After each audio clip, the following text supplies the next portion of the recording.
ప్రముఖ పుణ్యక్షేత్రం చిత్తూరు జిల్లా కాణిపాకంలోని స్వయంభూ శ్రీ వరసిద్ధి వినాయక స్వామివారి ఆలయ హుండీ లెక్కింపు కార్యక్రమం నిర్వహించారు. హుండీ ద్వారా 19 రోజులకు 1,49,62,798 రూపాయలు ఆదాయం వచ్చిందని, గో సంరక్షణ హుండీ ద్వారా 11,708 రూపాయలు, అన్నదానం హుండీ ద్వారా 31,751 రూపాయలు ఆదాయం వచ్చినట్లు అధికారులు వెల్లడించారు.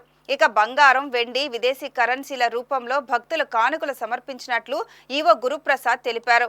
ఈ కార్యక్రమంలో ఏఈఓలు, సిఎఫ్ఓ, టెంపుల్ ఇన్స్పెక్టర్, ఆలయ సిబ్బంది పాల్గొన్నారు.